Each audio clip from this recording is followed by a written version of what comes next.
Good day, my people, my people, my people. My name is Chief Strongblood. I am St. Vincent and the Grenadines' favorite and most hated son. I am the diaspora machismo. My people, it was another beautiful day for a protest, and I enjoyed every moment of my protest. Let me remind you, the front of my sign says, I don't want the white man's money, his woman, his friendship, or his fame. And the reverse of my sign says, white man, why have you re-enslaved the African American? My people, on Friday, we did a very pertinent study. In that study, based on scriptures, we learn that when though it is only after the white man would have conquered Israel that demon possession really became rampant in Israel.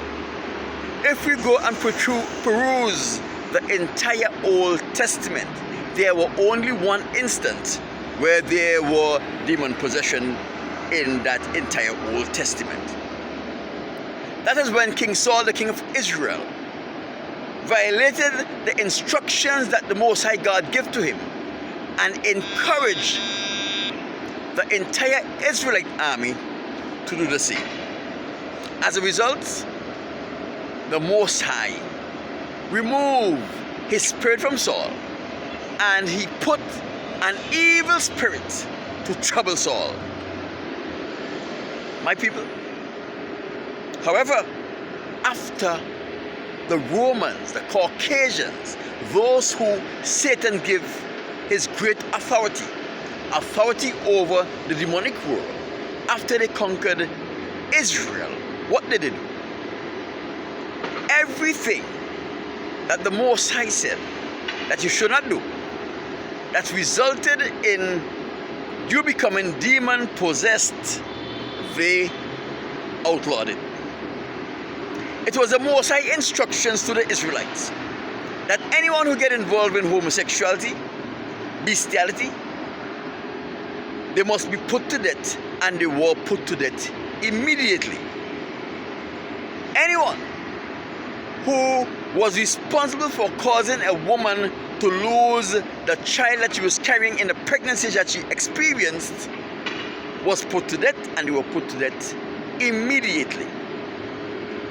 And if a woman were raped and she did not out her rapist, that victim and her aggressor, the rapist, would be put to death immediately.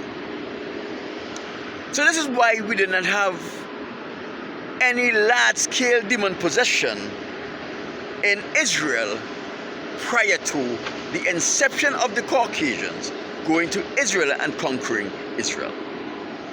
My people, the Caucasians believes if they have sex with another man, they take that man's strength.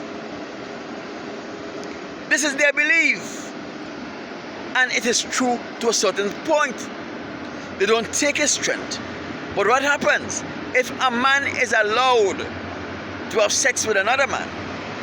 The spirit of the Most High God leaves that person. Devils and demons possesses that person. And those people, which are the Caucasians, who controls the devils and the demons that possesses you, now controls you. Let me give you a story. When I was in Bermuda and I was working in Bermuda, I became friendly with some of my colleagues. We share a lot of the same interests. But I did not know that their friendship with me was a orchestrated friendship. So one time when I was suspended, we had a cookout. And we went to this person's house and we cooked and we talked and so forth. And there were members within my friendship who were involved in homosexual practices among themselves, unknowing to me. My people, in order for them to induce me into homosexuality, this is what they told me. That the Romans believe that if you have sex with another man, you actually take that man's strength. And there was an inspector of police in the crowd, and he was trying to entice me into taking his strength. I said, listen to me, I have no intention of taking your strength, because first thing, I am more intelligent than you. What am I going to do with you? I am not getting involved in homosexual activities for nothing at all. So it is then I realize that all of my problems stem from the fact that I have never gotten involved in homosexual activities. And most of the people in authority are those people who have gotten involved in homosexual activities.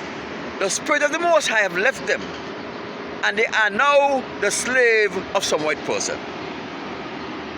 My people, one of the things that you have to remember, that every church, every conventional church you find today, they were organized and their doctrine was based on, but was created by the Caucasians. Why is this so? This is so because it is their intention to keep us slave and to keep us slaves forever. Not just slave, but to make us their slaves forever. That is why they create a doctrine that makes us weak and helpless and dependent on them. And in order to ensure that this doctrine is always thought within the walls of their churches, they induce those pastors into homosexuality, make them slaves, and now they cannot do anything but to preach the gospel as they were instructed to by their masters. My people, 90% of the pastors in the conventional churches have participated in homosexuality. That means when they went to their seminaries, they were induced into homosexuality. And some of those pastors that goes to their churches induce those young boys into homosexuality and then encourage them to go to the seminary to learn to become pastors. It is the Caucasians' intention to keep us slave and to keep us slave forever. And they use Christianity and the Bible to ensure they accomplish their mission. My people, there is not a pastor that exists today that preach the gospel, especially those pastors that are successful, T.D. Jakes, Clifford Dollar, and the whole list goes on, especially the black ones who have never partook in homosexuality. The white ones are already a part of the agenda, but just in case they develop a conscience, they have to ensure that even the white pastors participate in homosexuality. It is the only how they can keep their doctrine in such a manner that the churches are responsible for creating homosexuals, whores, and slaves. You cannot go into a church and find a virgin. You cannot go into a church looking for a virgin wife and find a virgin within the pews of the church. There is no virgin within the pews of the church. There's only whores. Every one of them have a husband. Every one of them. None of them have their virginity. That is why there's so much confusion, because men are getting married to other people's wives. They go into the church looking for a wife, and they find a whore, and they expect that whore to behave like a wife.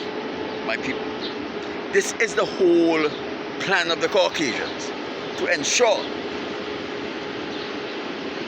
that our marriage are riddled with trouble and our children becomes dysfunctional, keeping the cycle of slavery going on from generation to generation. My name is Chief Strongblood. I am St. Vincent and the Grenadines' favorite and most hated son. I am the diaspora machismo.